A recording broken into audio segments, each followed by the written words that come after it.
오늘은 부부주일입니다. 부부주일. 오늘이 며칠이죠? 5월 21일. 5월 21일. 이 날이 무슨 날인지 아시는 분? 부부의 날. 맞아요. 21일. 둘이 하나가 되는 날. 그래서 부부의 날 맞습니다. 네. 이 부부의 날은 제 친구 목사인 우리 권재도 목사님이 이 부부의 날을 막 오랫동안 주창했어요. 우리 원로 목사님과 함께 이 부부의 날 운동을 많이 했어요. 그래서 2007년도에 정식으로 국가 기념일로 5월 20일이 부부의 날이 되었어요. 그래서 우리 교회는 오래전부터 5월 셋째 주에 이렇게 부부의 날로 지킵니다. 오늘 부부주일을 맞이해서 부부에 관한 말씀을 좀 함께 나누기를 원합니다. 근데 제가 이렇게 부부의 날이 되면 이런 부부에 관련된 말씀을 나눌 때 제 마음에 좀 부담이 있습니다. 왜냐하면 홀로 사시는 분들이 많아요. 홀로 사신 분들에게 부부의 주일은 좀 가슴 아픈 주일이기도 할 것 같아. 그래서 좀 죄송한 마음이 있고 미안한 마음이 있어요. 그리고 이 자리에 또 말씀을 듣는 분 가운데 부부관계가 힘들어서 고통 중에 있는 사람들도 있어요. 또 이런 설교가 좀 부담이 될 수도 있고, 또 여기 결혼하지 않은 싱글들도, 우리 청년들도 있어서 좀 부담이 있지만, 그럼에도 불구하고 이렇게 부부주일을 맞이해서 부부 설교를 하는 이유는 부부가 너무너무 중요하기 때문인 거예요. 부부가 너무너무 중요해요. 여러분, 이 세상에서 가장 중요한 기초 공동체, 그러니까 이 세상을, 나라와 민족을, 사회를 떠받치고 있는 가장 중요한 기초 공동체가 가정이에요. 여러분, 가정은 마치 우리 몸의 세포와 같아요. 세포가 죽으면 몸도 죽고, 세포가 건강하면 몸이 사는 것처럼, 여러분, 가정이 무너지면 다 무너져 버려요. 근데 가족 중에서도 가장 중요한 게 남편과 아내, 부부입니다. 부부. 그래서 부부가 건강하고 행복하면요, 자녀들도 건강하고 행복하고 온 가족이 행복해요. 교회가 살고요, 사회가 살고요, 다 살아나게 돼 있어요. 부부가 굉장히 중요합니다. 이렇게 중요한 부부들이요, 요즘 심각한 사실 위기가 있어요. 제가 설교를 준비하면서 전에 어떤 통계를 봤는데요, 어느 기독교 단체에서 설문조사를 했어요. 40대 여자들에게 물었어요. 만일 다시 태어난다면 지금 남편과 다시 결혼하겠느냐라는 설문조사였어요. 이 질문 앞에 네라고 말한 사람이 거의 없어요. 98%가 노. 98%가 노 했어요. 2%가 지금 남편과 산다고 얘기를 했어요. 40대는 그렇다 치고 연세가 드신 어르신들은 어떨까? 어느 노인대학에서 할머니를 대상으로 명강사가 강연을 딱 마친 다음에 이런 질문을 던졌어요. 여러분, 다시 태어난다면 지금의 영감님과 함께 살기를 원하시는 분 손 들어보세요. 그랬더니요, 한 100여 명이 있는데 딱 두 분이 손을 들었대요. 그래서 강사님이 물어봤대요. 할머니 두 분에게 물어봤대요. 왜 손 들으셨는지. 할머니 왈, 지가요 많은 남자들 상대해 보니까요 그놈이 띠다. 그래서 손 들었대. 그놈이야. 또 한 할머니는 뭐라고 대답하셨냐면, 그래도 수십 년 동안 지금 영감을 잘 기다려왔는데 언제 세월에 길들이냐고, 그냥 살면 살지, 그냥 살아야지. 그래서 손 들었다는 거예요. 아멘. 여러분, 70 이상 어르신들도 이 정도면, 이게 통계가 만약에 정확하다면 우리 여자분들은 날마다 적과의 동침을 마지못해서 사실 살고 있는 거예요. 야, 이게 슬픈 사실이죠. 남자에게도 물어봤답니다. 다시 태어나면 지금의 아내와 다시 결혼하고 싶다는 사람 손 들어보세요. 그랬는데 30%가 손을 들었어요. 그러니까 남자는요 상당히 양호해. 적어도 10명 중에 3명은 지금 아내하고 살고 싶다는 거예요. 우리 교회는 어떨까? 한번 손 들어보게 할까요? 야, 98%가 노야. 98%가 2%만. 제가요 이 통계를 보고 얼마나 행복했는지, 야, 나는 2%에 들어가는 남편이겠구나. 그래서 자, 아내에게, 사모에게 전에 잠자리에 들어서 사모에게 물어봤어. 조용히. 여보, 나는 2% 남편이야. 그랬더니 사모가 무슨 말이야? 2%? 98%의 여자들이 다시 태어나면 지금 남편들과 살지 않는데 2%, 나 2%지? 그랬더니 우리 사모가 뭐라 하냐면요, 지금은 생각이 좀 달라졌어요. 좀 생각이 달라졌어. 당신이 담임 목사가 된 이후에 우리 가정에 남편은 없고 목사님만 있대. 아버지는 없고 남편은 없고 목사만 있대. 생각이 달라졌다는 거예요. 그래서 제가 충격을 먹었어요.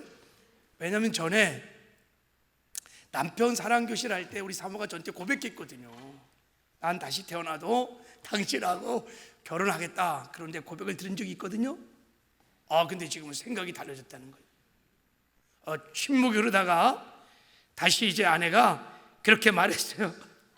당신 여전히 2%야. 그래. 왜 갑자기 생각이 바뀌었어? 그랬더니 그냥 남주기는 아까우니까 그래도 당신과 다시 결혼할래. 그랬어요. 제가 이 설교 전에 한번 했거든요. 설교 다시 꺼내서 또 준비하면서 한번 궁금했어요. 좀 물어보려고. 여보, 자, 다시 태어나도 나와 결혼할 거지? 자, 우리 사모가 어떻게 대답했을까요? 예, 당신은 지금도 2%야. 할렐루야. 저는 행운아예요. 행운아. 정말 행운아. 2%. 여기 2% 남성들 행복한 줄 아시기 바랍니다. 야, 2%. 저를 2%라고 불러주세요. 자, 어느 노부부가요 모처럼 해외여행을 갔대요. 해외여행을 갔는데 그 나라에 소원바위라는 것이 있었대요. 소원바위. 그러니까 절벽이 이렇게 있는데 밑에 평범한 바위가 있는데 동전을 위해서 이렇게 딱 떨쳐갖고 그 동전이 평범한 바위에 뚝 떨어지면 다 밖으로 튕겨가지 않고 그럼 소원이 이루어진다는 거예요. 그래서요 할머니가 먼저 내가 소원이 있다고 그러면서 할머니가 가서 벼락 밑에서 딱 던졌는데 동전이요 그 평범한 바위에 딱 떨어졌어요. 그러니까 할머니가 너무 기뻐하면서 야, 내 소원이 이루어지겠구나 하고 막 기뻐하는 거예요. 그 다음에 이제 할아버지 차이가 됐어요. 할아버지가 좀 더 정확히 던지려고 가까이에서 던지려다가 그만 발을 헛디뎌서 절벽 아래로 떨어졌대요. 그때 할머니가 하는 말, 소원이 이렇게 빨리 이루어지다니. 야, 소원이. 인터넷에 이런 글이 있던 것을 제가 전에 봤어요. 제목이 신기해서 쫓겨나는 남편들. 20대는 반찬 투정하면 쫓겨나고 30대는 아침밥 달라고 하면 쫓겨나고 40대는요 아내가 외출하는데 어디 가냐 물으면 쫓겨나고 50대는 외출하는 아내에게 나도 따라가면 안 돼? 물으면 쫓겨가고 60대는 아내가 그냥 화가 나서 쫓겨나고 70대는 아내와 눈이 마주쳤다고 쫓겨나고 80대는 아침에 일어나서 눈 떴다고 쫓겨나고. 슬픈 현실이. 우리 아내가 했던 아내 행복교실의 교재를 보면요 그 첫 시간에 사랑하는 자기 남편의 이름을 쓰고 얼굴을 그리는 시간이 있어요. 내 사랑하는 남편, 하나님 주신 최고의 나의 선물. 그래서 이름을 쓰고 남편을 그리는 거예요. 근데 남편의 얼굴을 그리기 전에 얼굴이라는 노래를 이렇게 부르고 그린다고 합니다. 그 노래 있죠, 그죠? 동그라미 그리려다 무심코 그린 얼굴. 이 노래를 막 쫙 틀어주면요, 아내들이요 자기 남편 얼굴 그리다가 다른 남자를 그린대요. 어떤 아내는요 자기 남편을 무장공비처럼 다 그렸는데, 그리고 어떤 아내는요 남편을 그려놓고 밑에다가 뭐라고 썼냐면 현상금 1억. 현상금 1억. 지금 한 이야기들이 우스갯소리 같지만 어쩌면 오늘날 행복한 부부들의 실상을 보여주는 그런 이야기가 아닌가 하는 생각이 듭니다. 행복하려고 결혼했는데 왜 이렇게 우리 부부들이 이렇게 98%, 좀 확인하고 싶어요. 어떻게 이럴 수 있을까?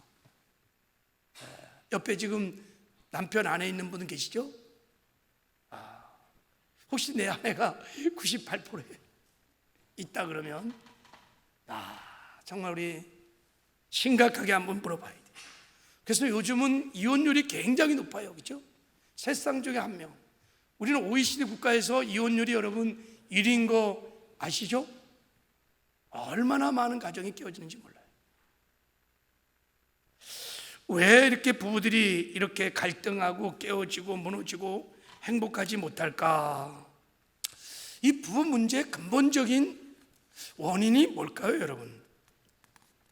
물론 여기에는 여러 가지 복합적인 이유가 있을 거예요. 단순한 문제가 아니에요. 그런데 그 중에 가장 근본적인 이유를 오늘 본문 말씀을 통해서 보면 그 이유는요, 무지하기 때문입니다. 모르기 때문인 거예요.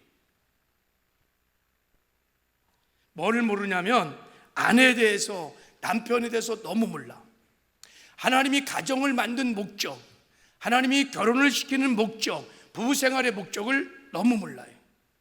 아내를 어떻게 사랑하는가, 남편을 어떻게 사랑하는가, 사랑의 법도, 하나님이 가르쳐준 사랑의 법도를 너무 몰라. 그리고 가정에서 부부라는 위치가 얼마나 중요한지, 남편의 역할, 아내의 역할, 부부의 역할이 무엇인지 너무 모른다는 거예요. 그냥 이렇게 무지한 상태에서 서로가 좋으니까 그냥 결혼한 거예요. 행복하려고. 뭐 하려고? 행복하려고. 서로의 매력 포인트가 있었어요. 그 매력 포인트를 소유하면 행복할 줄 알고 그냥 결혼했어요. 근데 살다 보니까 그 사랑의 단물은요 오래가지 않아요. 한 1, 2년 사고 나면요 그 매력 포인트, 그 여자의 외모, 뭐 남편의 그런 능력, 그런 거요 다 이렇게 식어져요. 금방 권태기가 오는 거예요. 우리는 배워본 적이 없어요. 어떻게 행복한 부부를 이뤄가는지 별로 배워본 적이 없어요. 우리가 배운 것은 그저 그냥 아버지 어머니 밑에서 자라면서 부모들 부모 보면서 그냥 배운 거예요. 부부는 저렇게 사는가 보다. 근데 문제는 여러분, 우리 부모들 중에서 정말 행복하게 건강한 부부 생활을 했던 부모들이 얼마나 되겠어요? 많이 깨어졌어요.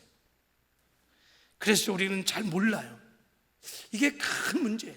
그러므로 우리가 행복한 가정, 행복한 부부가 되려면 먼저 우리는 이 무지에서 벗어나서 가정에 대해서, 부부에 대해서 알아야 될 줄 믿습니다.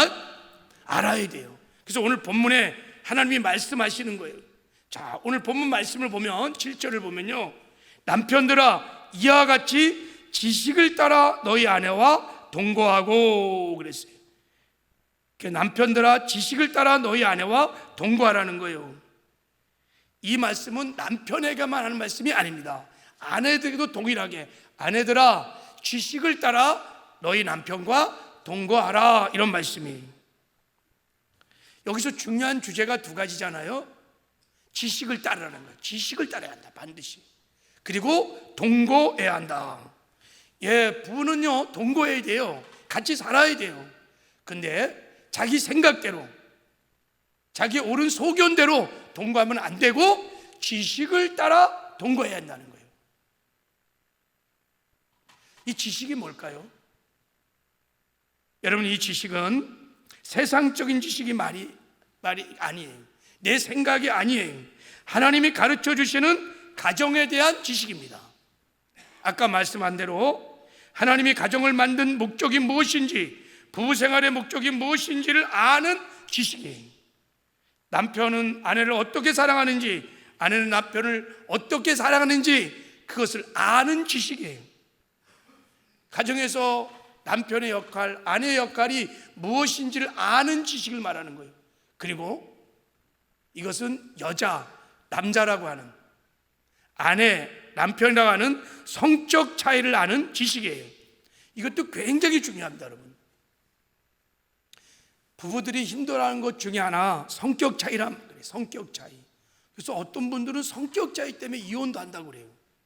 근데 사실은 이 말씀의 견주에 보면 그 틀린 말이에요. 성격 차이 때문에 힘들어하는 것이 아니라 남녀라고 하는 성적 차이 때문에 힘든 거예요. 그걸 모르는 거예요. 남자의 특성, 체질, 여자의 특성, 체질, 그걸 잘 모르는 거예요.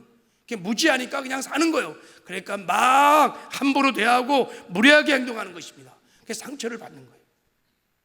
너무 모르는 거예요. 여러분, 이제부터 우리가 행복한 가정, 행복한 부부가 되려면 지식을 따라 배우자와 동거하는 은혜가 있기를 주님의 이름으로 축복합니다. 이걸 여러분이 오늘 결단하셔야 돼요. 먼저 배우자를 사랑하고 배우자와 행복하게 살려면요, 배우자를 먼저 알아야 돼요. 배우자의 취향, 배우자의 심리, 배우자의 소원, 배우자의 꿈, 체질들 다 알아야 돼요. 알고 그 지식을 따라 동거하면 행복한 부부가 될 줄 믿습니다. 그래서 오늘 저는 주어진 시간만큼 배우자의 기대 심리 몇 가지를 좀 소개하고 배우자를 사랑하는 법을 함께 좀 나눠보려고 해요. 자, 먼저 아내에게 바라는 남편들의 기대 심리가 있어요. 자, 첫 번째 심리는 뭐냐면 남편은 아내에게 인정받고 존중받기를 기대합니다. 자, 남편들은요, 아내에게 인정받고 존중받을 때 사랑을 받는다고 생각해요. 그리고 행복해요.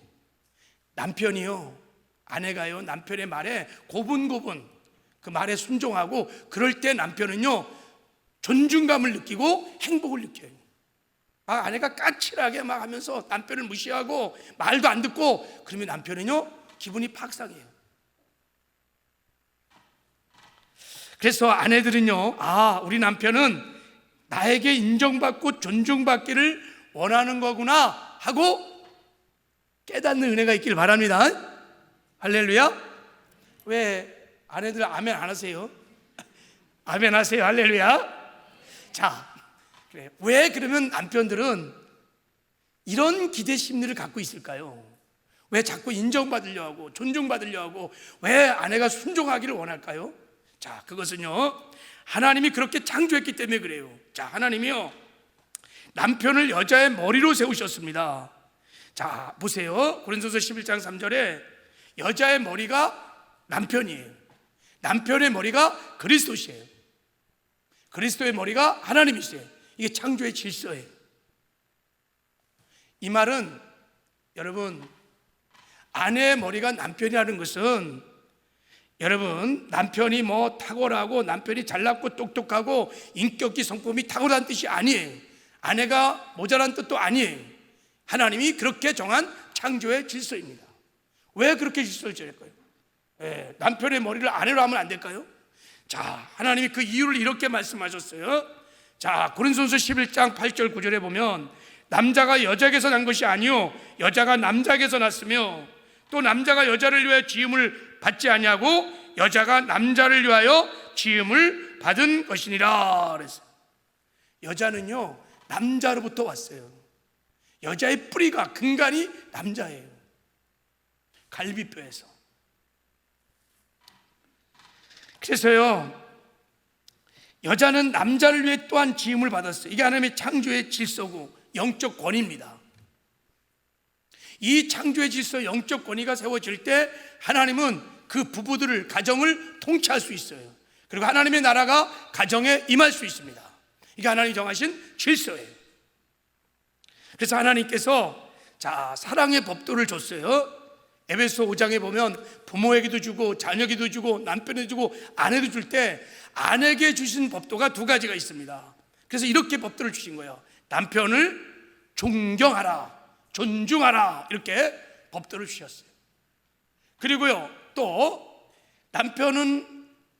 남편에게 또 하나의, 남편에게 범사에 복종하라는 법도를 주셨어요. 자, 이 말씀을 한번 읽어볼게요. 자, 우리 한번 같이 읽어보겠어요. 시작. 아내들이여 자기 남편에게 복종하기를 주께 하듯 하라. 이는 남편이 아내의 머리됨이 그리스도께서 교회의 머리됨과 같음이니 그가 바로 몸의 구주시니라. 그러므로 교회가 그리스도께 하듯 아내들도 범사에 자기 남편에게 복종할지니라 그랬어요. 남편의 인격이 훌륭해서, 남편이 유능해서 복종하는 것이 아니에요. 가정의 머리이기 때문에, 아내의 머리이기 때문에, 하나님이 정한 영적 권위, 질서이기 때문에 복종하라 이렇게 말씀하셨어요. 그래서 남편은요, 남편이 되는 순간 여러분, 아내로부터 인정받고 세움받고 높임을 받는 것을 원합니다. 이것이 모든 남성들의 성향입니다. 내가 이것을 가지려고 한 게 아니에요. 그냥 성향이에요. 남편들이 갖고 있는 성향들이에요. 그러므로 아내들은 이 지식을 따라 항상 남편과 지금부터 동거하셔야 돼요. 그러면요, 행복한 부부를 반드시 이루어 갈 것입니다. 어쨌든 남편은 잘났든 못났든 지아비로서 아내로부터 존경받기를 원합니다. 직장에 가서 상사들에게 인정받지 못하고 사회에 나가서 큰 인정을 받지 못해도 집에 와서 실수도 하고 부족한 게 투성이라도 남편은요, 아내로부터 존중받기를, 기가 세워지고 권위가 세워지기를 바라는 기대 심리가 남편들에게 있어요. 그래서 만약에 이런 것을 아내가 모르고 남편을 막 무시하고 우습게 여기고 자기 멋대로 말하고 행동하면요, 남편들은요 금방 상처를 받아요. 그리고 화가 막 나요. 그리고 미워하고.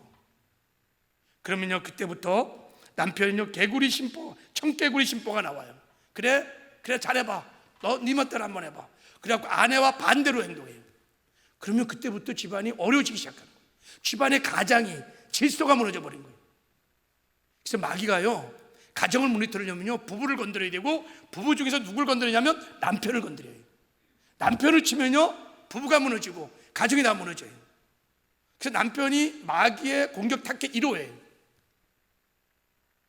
남편이 청개구리처럼 행동하기 시작하면요 집안이 이게 이제 소망이 없어. 참 무서운 거예요.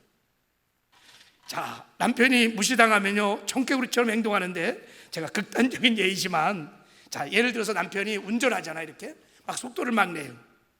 그때 옆에 있는 아내가 여보 죽으려고 환장해서 속도 줄여, 막 그렇게 화를 내면요 남편은 속도 안 줄여요. 그냥 엑셀레이터를 계속 밟아갖고 속도를 막 내요. 청개구리 신부. 근데 아내가, 지혜로운 아내는요 그렇게 말하지 않아요.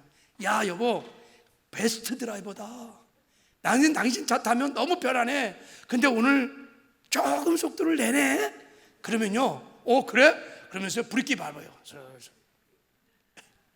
이게요 남편의 성향이에요. 운전할 때만 그런 게 아니에요. 일상의 삶에서 다 그런 거예요. 여러분, 아내가요 남편을 존중하고요, 여보 당신은 최고야, 당신 하나님께서 내게 주신 최고의 선물이야, 당신 생각하면 든든하고 행복해, 너무 힘이 돼, 이 세상에 당신 같은 사람 없어, 사랑해 하고 막 길을 높여줘 보세요. 막 세워줘 보세요.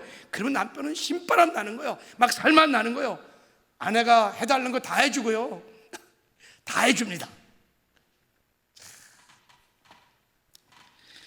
그래서 아내가 남편을 왕처럼 섬기면요 아내는 스스로 중전마마 되는 거예요.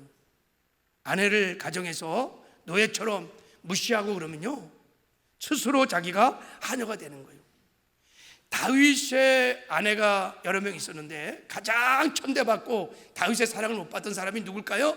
미갈이에요. 미갈이요 사울의 왕의 딸이었어요. 많이 배웠어요. 예뻤어요. 근데도 다윗의 사랑을 못 받았어요. 왜 그런지 아세요?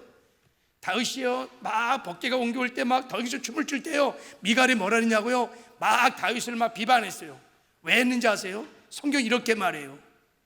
그가 다윗을 업심여겼더라 그래. 심중에 평상시에 다윗을 남편을요 우습게 여겼어요. 저 목동 출신 가방끈도 짧고 대일사위 막 이러면서 무시했어요. 여러분 그러면요 남편의 사랑을 못 받아요. 그래서 이런 말이 있어요. 자, 여자는 태어날 때 공주병을 안고 태어나고 남자는 왕자병을 안고 태어난다 그래요. 예, 이거 맞는 말입니다. 성경적으로 맞는 말입니다. 그래서 여자는 아껴주고 예뻐주어야 사랑받는다는 생각이 들어요. 그게 행복해져요. 남자는요 왕자병이니까 인정해주고 존중해주고 막 세워주면요 막 신바람 나고 행복해요. 근데 이게 구겨지면요 남편은 살맛이 납니다. 살맛이. 그래서 남자는요 아내한테 인정받지 못하면요 별 5만 가지 생각을 다 합니다. 여러분 아무리 여자가 똑똑하고요 잘났어도요 남편 무시하는 그 여자하고는요 솔직히 말하면 살고 싶지 않아요. 살고 싶지 않아요. 당신이 최고야. 나는 정말 시집 잘 왔어. 당신이 최고야. 그런 여자하고 살고 싶어요. 아이고, 내가 당신 만나서 내 신세가 이 모양 이 꼴이야. 이 왼수야. 당신 말 들어서 우리 쪽팔 타서 막 이렇게 남편을 무시하면요 남편은요 어문 생각해요. 무슨 생각? 다른 여자 넘보고 그래요. 그런데 가보세요. 은밀한 밀실에 가보세요. 그 여자들이 얼마나 친절해요. 막 자기야 당신 최고다 그래서 자기 일찍 만나서 내가 결혼할 텐데 하면서 얼마나 높여요. 그러면요 남편들은요 그런 막 칭찬을 받고 나면요 야 인자의 머리 들 곳이 이곳이구나 하면서 그 여인의 품에 안겨요 그냥. 그래서 가정도 깨주고 막 그러는 거예요. 심리적으로 그렇다는 거예요. 여러분 제가 이제 하나님 말씀에 의지하여 아내들에게 부탁합니다. 사랑하는 아내들이여 자기 남편을 존경하고 주 안에서 남편에게 순종하시기를 주님의 이름으로 축복합니다. 아멘이세요? 예. 아멘하기가 좀 힘든 분 계시죠, 그죠? 아멘이 잘 안 나와. 이런 설교들은 화나 막. 아멘은커녕 막 속에서 분노가 나오는 사람이 있어요. 도대체 웬만해야 순종도 하고 존경도 하지.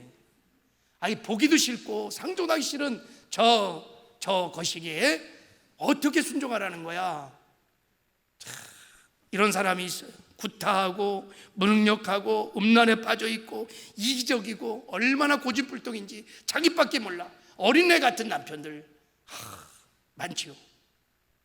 그런 남편을 어떻게 존중하라고? 하나님 순종하라고요.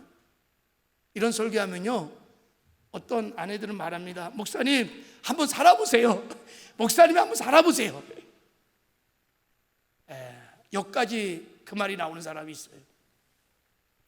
여러분 그래서요 아내들이요 이런 남편들을 존경하고 복종하고 이런 남편을 세워주는 것은 아내의 힘으로는 불가능해요. 처음부터 이것은 불가능해요. 자기 노력으로 아무리 노력해도 안 돼요 여러분.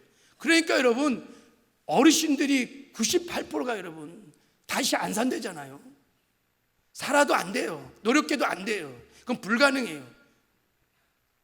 그래서 하나님이 아내에게 이 사랑의 법들을 말씀하실 때 어떻게 말씀하셨냐면요 자 여기 보세요.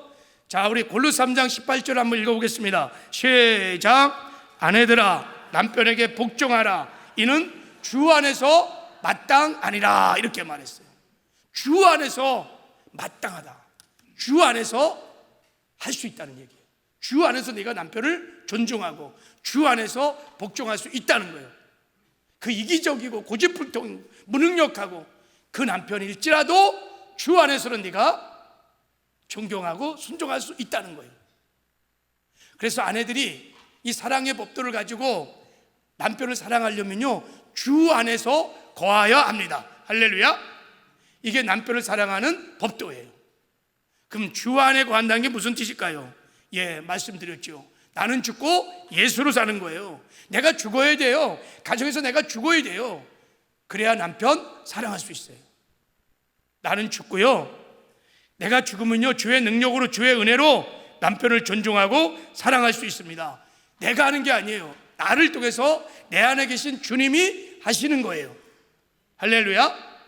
그러므로 이 사랑의 법도를 따라 남편을 정말 세우고 순종하려면요, 여러분, 나 죽고 예수로 사는 복음을 믿어야 돼요. 그리고 복음을 입으로 고백해야 됩니다. 남편을 존경하지 못하고 순종하지 못하는 이기적인 옛사람은 죽었다. 예수와 함께 십자가 못 박혀 죽었다. 또 예수의 부활과 함께 내가 연합하여 산 자가 되었습니다. 그리고 내 안에 예수 그리스도가 함께 하십니다. 내가 그리스도와 함께 십자가에 못 박혀 죽었나니 그런즉 이제 내가 산 것 아니요 내 안에 그리스도가 사시는 것이니라.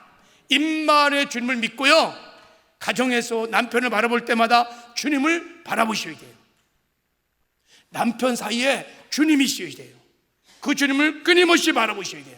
그러면 주님이 주시는 사랑의 마음을 가지고 남편을 사랑하면 사랑이 됩니다. 할렐루야. 주님이 주시는 존경의 마음, 순종의 마음, 그 마음을 따라 하면은 존경할 수 있습니다. 순종할 수 있습니다. 사랑할 수 있습니다. 내가 시퍼렇게 살아있으면요, 안 돼요. 평생 가도 안 될 거예요. 99%에 98%에 속할 거예요. 그러나 주 안에서는 가능한 줄 믿습니다. 그렇게 이제 우리가 주 안에서 나 죽고 예수로 살면요, 하나님이 어떤 열매를 맺어주냐면요, 자, 우리 한번 1절 말씀 한번 읽어볼게요. 시작. 아내들아, 이와 같이 자기 남편에게 순종하라. 이는 혹 말씀에 순종하지 않는 자라도 말로 맘지 않고 그 아내의 행실로 말미암아 구원을 받게 하려 함이니. 아내들이 주 안에서 이렇게 순종하는 삶을 살면요, 말씀을 순종하지 않는 자, 불신 남편이죠. 도무지 상종하고 싶지 않은 그 남편이요, 말이 아니라 아내의 착한 행실을 통해서 변화된다는 거예요. 구원을 받는다는 거예요. 믿음의 사람으로 세워진다는 거예요. 누가? 하나님이 그렇게 해 주신다는 거예요. 할렐루야. 여러분, 소망을 가지시길 바랍니다. 아내의 복종을 통해 남편이 구원을 받고 변화되고 믿음의 가장으로 세워지는 거룩함의 은혜가 가정에 임하는 거예요. 이게 돕는 배필의 사명입니다. 우리 장로님들 중에서, 우리 교회 안수 집사님 중에서 이렇게 우리 권사님들이, 여자 우리 집사님들이 이 말씀에 순종하여 순종함으로 멋진 믿음의 가장을 세우신 분들 많이 있어요. 할렐루야. 하나님이 하십니다. 우리가 순종하면 하나님이 하십니다. 할렐루야.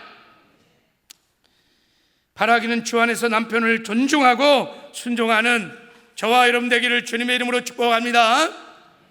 자, 우리 두 번째 남편의 심리도 한번 읽어볼게요. 자, 읽겠습니다. 시작. 남편은 아내가 자기를 받아줄 수 있는 포근하고 따뜻한 여자이기를 기대합니다. 남편은요, 자기를 받아줄 수 있는, 품어줄 수 있는 따뜻하고 포근한 엄마 같은 아내를 늘 기대합니다. 아내들 마음에 깊이 새기시 바랍니다. 엄마 같은 아내를 기대합니다. 심리가 그런 게 있어요. 자, 왜냐하면요, 모든 남자는 회개 본능이 있습니다. 정신분석학적으로 보면 다시 어머니 자궁 속으로 들어가고 싶은 본능이 남성들에게는 강하게 있습니다. 그렇기 때문에 남자들은요, 삶이 힘들고 피곤하고 지칠 때는 엄마 생각을 해요. 엄마가 그리워져요. 여자하고는 조금 달라요. 힘들고 어릴 때는요, 그래서 군대 가서요, 엄마 이름 부르면 남자는 막 주르륵 눈물 흘려요. 여러분, 나훈아가 홍시, 생각이 난다, 홍시가 흘리면 우리 엄마가 생각이 난다, 이런 노래는요, 여자 가수는 못 불러요. 생각도 안 해요. 남자는요, 지치고 원하고 힘들면요, 엄마 생각해요. 회귀 본능이 있어요. 바로 이때 아내가 남편에게 엄마 같은 존재가 되어주면요, 따뜻하게 품어주고 막 까칠하게 밤송이처럼 막 그러지 말고 품어주고 안아주고, 그러면 남자는 그 안에서 쉼을 누리면서 행복감을 맛볼 수 있어요. 자, 생리학적으로도 여러분, 자, 남성의 부성애와 여성의 모성애 발동 시기가 다르답니다. 남성의 부성애는 굉장히 늦어서 발동 시기가 40대부터 부성애가 일어난대요. 늦은 사람은 50대 가도 그때 일어난대요. 근데 여성은요 20대부터 모성애가 막 발동하대요. 20대부터. 그래서 처음 결혼하면요 남편이 다 아기 같아. 막 모성애가 막 일어나니까. 그래서 아기를 하나 기르잖아요. 그러면요 아기를 둘 기른다 그래. 남편은 큰 아기, 아기는 작은 아기. 그게 여러분 자연스러운 현상인 거예요. 남성은 젊을 때 엄마처럼 아내의 모성애가 필요해서 하나님이 그렇게 만드신 거예요. 이런 걸 여러분 철없다고 하면 안 돼요. 그것은 하나님이 창조한 남성을 잘 모르는 무지에서 나오는 거예요. 여러분 남편을 엄마처럼 받아주시기를 주님의 이름으로 축복합니다. 제가 이런 설교하면서 생각해 봤어요. 저도 아내하고 결혼해서요 너무 좋은 거야. 좋다는 것은 그냥 편했어요. 뭐 아내가 예뻐서 뭐 많이 배워서 똑똑해서 뭐 잘나서가 아니었어요. 그냥 편해. 너무 편한 거야. 그게 너무 좋은 거예요. 저는 아내하고. 하나님이 아내를 통해서 부어주시는 모성애 때문에 제가 쉼을 얻었던 것 같아요. 그래서 어느 순간부터 아내가 늘 이런 말을 했어요. 똑딱쳐. 제가 자녀가 셋이니까 여보 나는 애를 내 키운다는 거예요. 그 끝에 누가 있어요? 제가 있어요. 근데 여러분 그 소리가 뭐 그렇게 싫은 소리는 아니에요. 나는 죽을 때까지 우리 사모가 자녀 내 키우기를 원해요. 자, 엄마 같은 아내가 좋아요. 네, 엄마 같은 아내가 좋아요. 여자가요 까칠하고 뭐 그러면요 남자가 굉장히 피곤해요. 품을 수가 없어요. 여러분 이 남자의 심리를 깊이 이해해 주시기를 주님의 이름으로 축복합니다. 할렐루야. 자, 세 번째 한번 읽겠습니다. 시작. 남편은 아내가 계속 아름다움을 가꾸고 개발하기를 기대합니다. 그랬어요. 남편의 심리 중에 하나는 아내가 아름답기를 원해요. 계속해서 아름답기를 원해요. 결혼하기 전에 얼마나 자기 미모를 꾸몄습니까?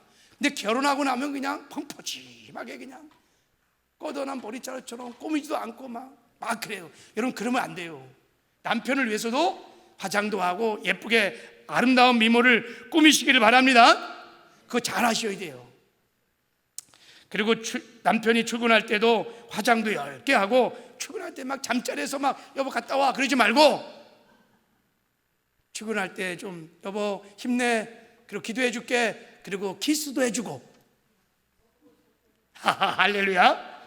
그리고 가끔씩은요 신사인당 노란 거 있죠 5만 원짜리 봉투에 딱 집어넣고 여보 오늘 설렁탕만 먹지 말고 좋은 거 꼬리곰탕 먹고 그렇게 좀 격려도 해주시고 돌아올 때요 좀 옷도 좀 화사하게 입고 머리도 곱게 단장하고 그리고 여러분 맞이하세요. 여보 수고했어 하면서 좀 허깅도 해주시고 안아도 주시고 좀 그렇게 적극적으로 좀 사랑을 표현해 주시길 바랍니다.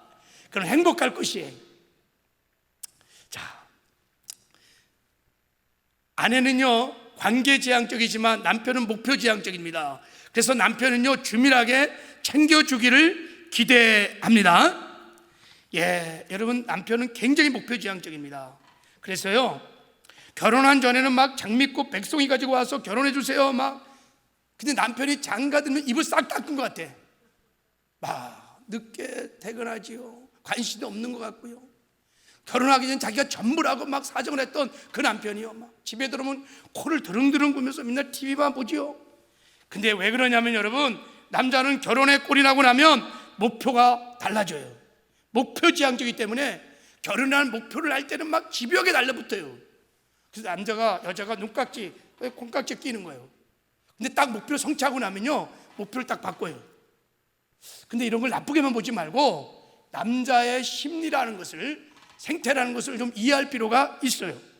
그러니까 여러분, 그런 걸 알고 남편을 잘 챙겨줘야 돼요. 자, 아무리 남편에게 여러분 생일날, 결혼기념일, 부부의 날 가르쳐도 다 잃어버려요. 손에 쥐어줘도 다 잃어버려요. 야, 올해는 내 생일 한번 기억할까? 여러분 기대하고 막 시험하지 마세요. 그러면 후회합니다. 여러분, 그냥 가르쳐줘. 여보, 내 생일 5일 전, 내 생일 3일 전이야, 내 생일 3일 전이야, 2일 전이야. 가르쳐줘요. 그리고 여보, 식당 예약 다 했어, 선물 다 준비했어, 당신 카드만 주면 돼. 막 이런 식으로. 이게 현숙한 여인이에요. 여러분, 잠언 31장을 읽어보세요. 그렇게 챙겨줘야 돼요. 남편은 그런 걸 좋아해요. 근데 막 꼭 숨겨놓고, 이 남편이 내 결혼기념일 기억할까, 생일 기억할까?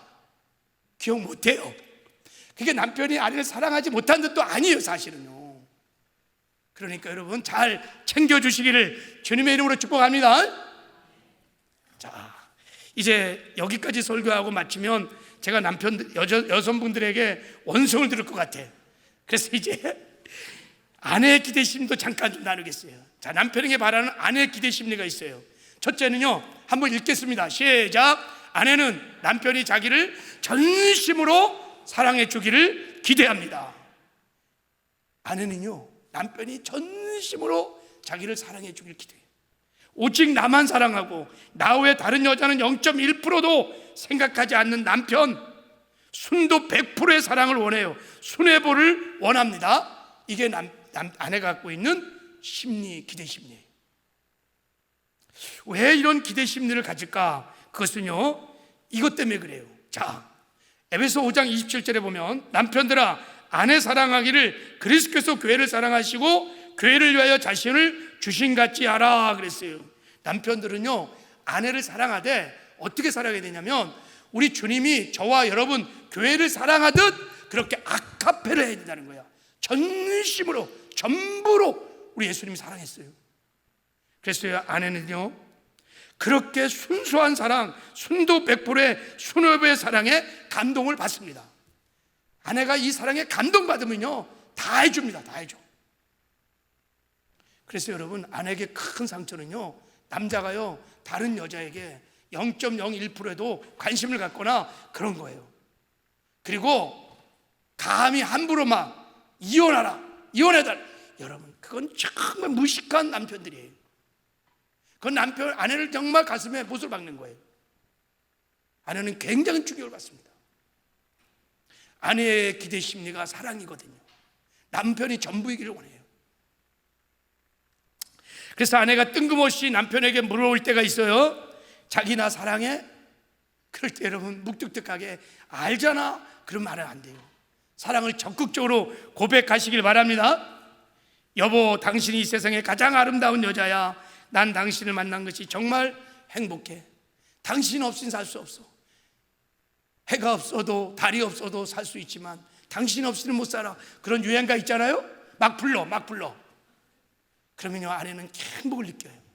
아, 내 남편이 전심으로 나를 사랑하는구나. 이게 느껴지면요, 아내는 행복합니다. 제가요, 설교 준비하다가 아주 정말 감동적이면서 재밌는 이야기를 하나 읽었어요. 자, 이게 아내가 무엇인지를 정말 정확히 보여주는 예화예요. 어떤 부부가요, 어떤 사건을 인해서 합의 이혼을 했대요. 그냥 소송을 안 가고 합의 이혼을 했어요. 그래서 합의 이혼을 하고, 그래 우리 이제 헤어지자. 마지막 날 밤이었어요. 아내가 남편에게 조심스럽게 입을 열었어요. 우리가 이혼한 후에 애들은 어떻게 할까? 애들은 당신이 키워야지. 남편이 이렇게 말했어요. 그럼 아파트는 어떻게 할까? 당신이 애들 데리고 이사 가면 되겠어? 내가 홀몸이니까 내가 이사 갈게. 여기서 애들하고 같이 살아. 그러니까 아내가 좀 이상한 거예요. 이혼한 마당에 지금 남편이 그렇게 나오니까. 그러면 결혼 선물 이 폐물은 어떻게 할까? 에이, 남자가 무슨 보석이 필요해. 당신이 다 가져. 아무래도 남편이 좀 이상하다 생각. 또 물었어요. 그럼 지금까지 모아놓은 저축 통장이나 적금은 어떻게 할까? 당신이 애들 키우려면 돈이 필요하지. 나야 뭐 혼자 사는 거니까 당신 다 가져. 아내가 이혼한 남편이 이렇게 반응하니까 너무 이상해서 마지막으로 한번 물었어요. 여보, 그러면 당신은 어떻게 살 거야? 응? 나는 당신 하나만 있으면 돼. 이 아내가 이 말에 그냥 무너진 거예요. 나는 당신 하나만 있으면 돼.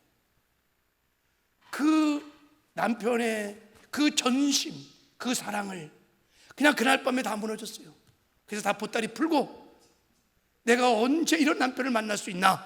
그래서요, 다 합의한 거 다 취소시키고 행복하게 잘 살았다는 거예요. 할렐루야. 이게 여인이에요. 남편들 잘 하시기 바랍니다. 남편들이 아멘 하셔야 돼. 자, 그리고요, 남편은 남 앞에서 자신을 귀하게 여겨주고 전인격적으로 대해주기를 아내는 원하십니다. 여러분, 왜 그러냐면요, 하나님이 아내들을요 귀히 여기라, 괴롭히지 말라고 그랬어요. 이 말은 무슨 뜻이냐면은 무례 행동하지 말라는 거예요. 전인격적으로 아내를 귀하게 여기고 그렇게 여러분 귀한 그릇처럼 보석처럼 다루라는 거예요. 막 함부로 막 비인격도 대하지 말라는 거예요. 여러분, 남편들이요 자식들 앞에서, 다른 사람 앞에서, 손님 앞에서, 특히 시댁 앞에서 아내를 무시하지 말기를 바랍니다. 그럼 아내는요 무너져요. 그냥 높여줘야 돼요. 자, 마지막으로 여러분, 아내는 관계지향적이므로 함께 있어주면서 친밀한 대화를 원합니다. 그래서 여러분, 친밀한 대화를 좀 많이 아내와 함께 나누시기를 주님의 이름으로 축복합니다. 한 가지 기쁜 소식 전하고 마치겠습니다. 자, 부부 행복 여행. 자, 이제 우리 교회에 부부 행복 여행을 시작하려고 합니다.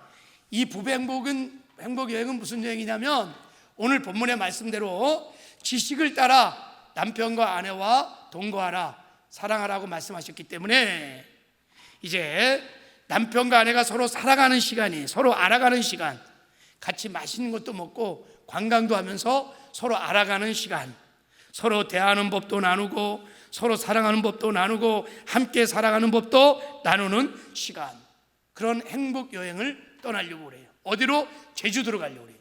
언제 가느냐? 7월 16일, 19일 날 3박 4일 동안 저와 함께 가려고 하는데 한 3쌍 모시고 먼저 가려고 그래요. 여러분, 설교를 듣는 가운데, 야, 우리 부부 그동안 너무 힘들었어, 다시 한번 해보고 싶다, 참 행복한 부부 한번 이루고 싶다, 이런 소원이 여러분들 좀 지원하시길 바랍니다. 하나님이 회복해 주시는 큰 은혜가 있을 줄 믿습니다. 할렐루야.